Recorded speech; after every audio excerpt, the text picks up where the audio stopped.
Orlando Bishop was born and bred in Brooklyn, New York. He's called LA home since 1997. He's a screenwriter, a stand-up comic, a husband, and a father.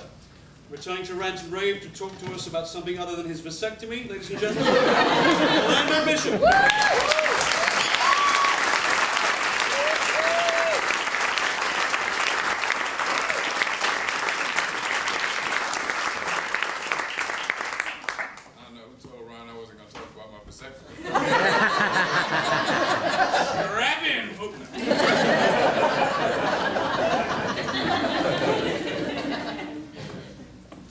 Why can't I get this fucking thing written? Every time I write anything lately, I want it to be perfect, my opus. Because after all the fucking words I have written in obscurity, I imagine this next thing I write will be the thing that finally brings the world to my door, or at the very least my Facebook page, apologizing for taking so fucking long to recognize my brilliance, or at the very least, click like.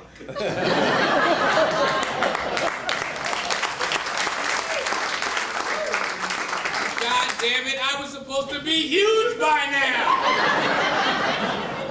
At the Knicks game with Spike, talking shit courtside with Chris Rock.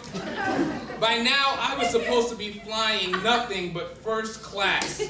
Last week, I flew Southwest. Group C. Group C!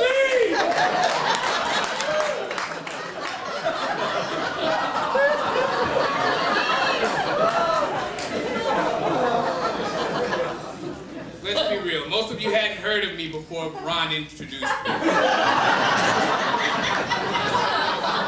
half of you probably don't know my name now, even though he just said it. It's Orlando Bishop. Frankly,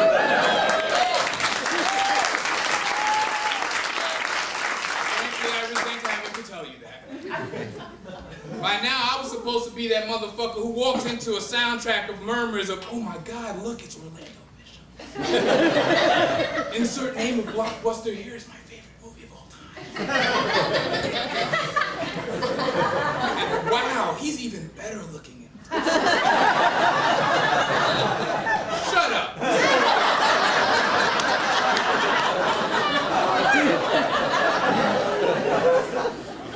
1989, the summer. The movie, Do the Right Thing. Rosie Perez started dancing, and a couple hours later, Mookie threw a garbage can through Sal's window, shattering my perfectly reasonable and respectable future along with it. I walked into that theater thinking, I want to be a lawyer. I walked out thinking, I want to do that. I wanted to tell my story. So do me a favor. Stop sending me the article. What article? The article that exposes the mind-blowing fact that Hollywood is racist.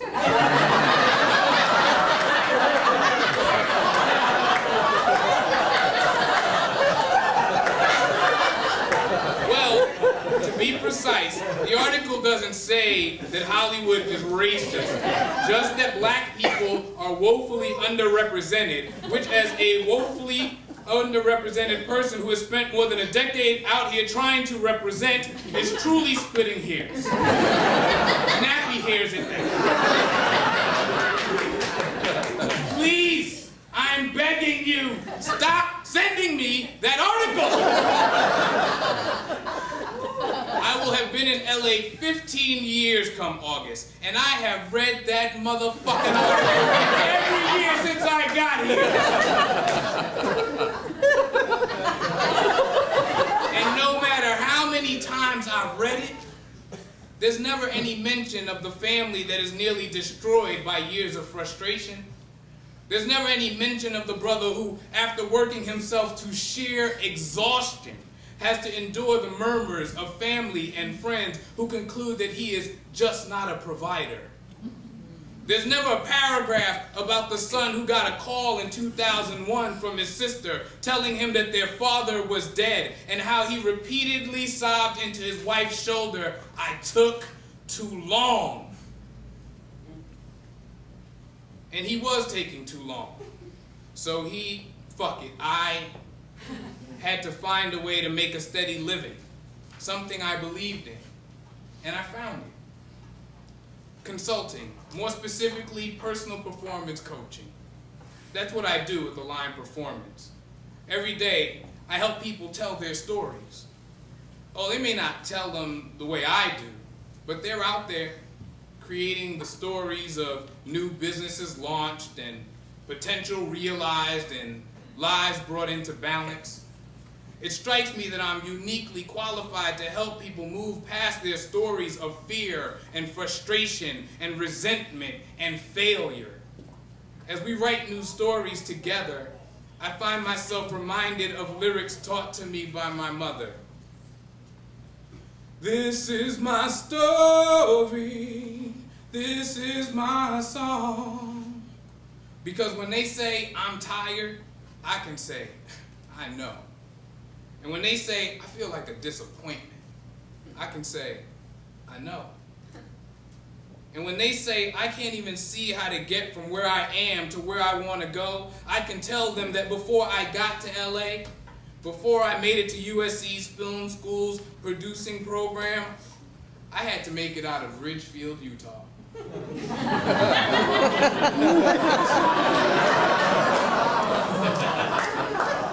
With Daphne, still my fiance at that point, in the passenger seat, I pulled into Ridgefield on 3 good wheels. Why not 4? Well, earlier in the trip, I found myself, sparks flying, navigating my way to the shoulder on 95 South, as my 4th wheel bound its way onto 95 North, causing a multi-car pilot.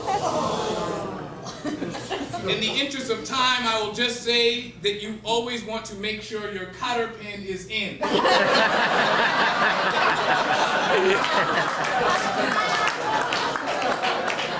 Also, although for legal reasons I don't want to make any accusations, I would recommend you not get a safety inspection at the Jiffy Lube on Dixwell Avenue in New Haven. Now, for a moment, I want you to conjure an image of Ridgefield, Utah. Then, look at me. I want you to know that is exactly what it was like. The local hotel had no rooms available for us, clearly overrun by Ridgefield's booming tourism trade. In the morning, it was Friday, the local mechanic informed us that our car wouldn't be ready until Tuesday. He had to order the part. Then as we walked back from the local U-Haul where there were, of course, no trucks available, a miraculous thing happened. We saw a black person. The car screeched to a halt and reversed into the intersection. Shocked, he asked, "Y'all need a lift?" But the subtext was clearly, "Do y'all niggas know y'all in Ridgefield?"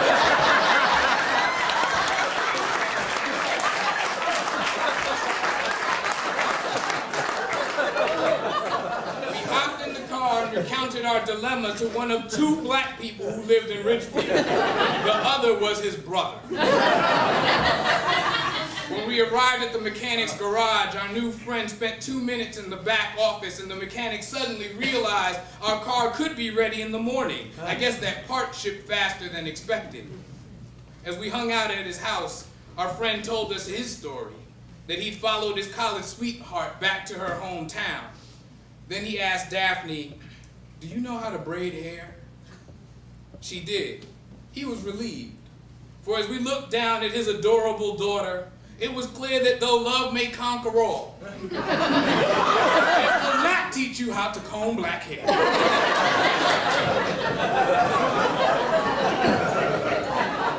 By morning, the child's hair was done, our car was ready, and we were on the road again. I took our Savior's name and address to send a thank you note, but I lost it. So if anybody here tonight or anyone who sees this video somewhere knows a black guy who lives in Ridgefield, Utah, tell him Orlando says thank you. You got a 50-50 chance of having the right guy. This is my story. This is my song. Don't send me that article. It gets me focused on Hollywood when I should be focused on me. See, Hollywood with all its money can stop me from making Battleship. But Hollywood can't stop me from telling my story. Only I can do that. And to be real, I never wanted to make Battleship in the first place. And so I've been telling my story. I cut my teeth doing stand-up at a bar in Long Beach and became known for a bit called My Big Black Dick. The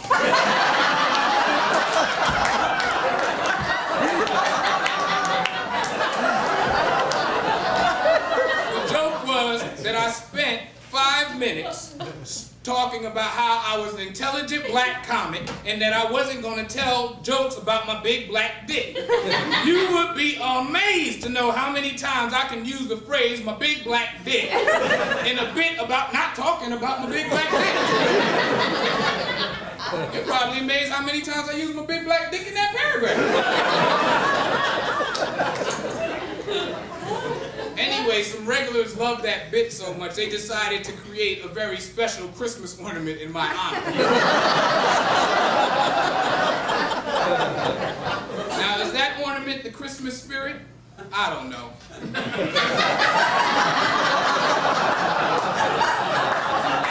Maybe King James was uptight and edited out the fourth wise man. Who am I to say? But I can tell you this. The glee in their eyes as they told me about the ornament was a testament to a moment of laughter and connection. They'd been exposed to my story.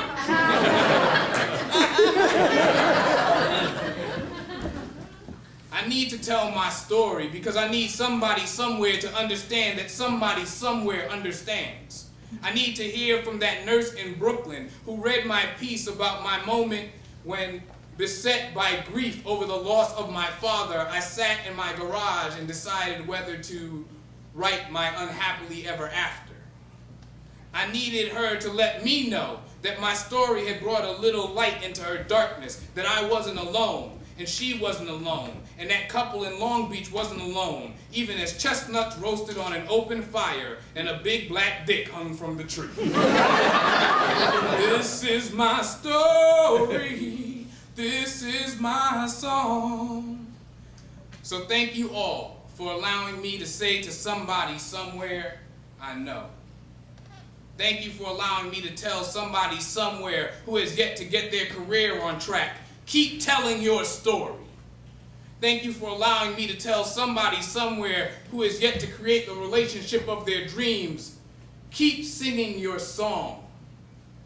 Thank you for allowing me to tell that frustrated artist, though your journey may be long, though it may lead you along a winding path out of Flatbush, Brooklyn, up through New Haven, Connecticut, and out to Los Angeles, California, by way of Ridgefield, motherfucking Utah, black population too. You keep telling your story.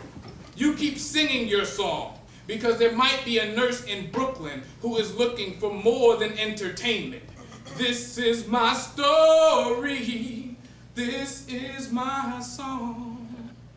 Yes, thank you all for listening to me tell my story. That's all I ever really wanted to do in the first place.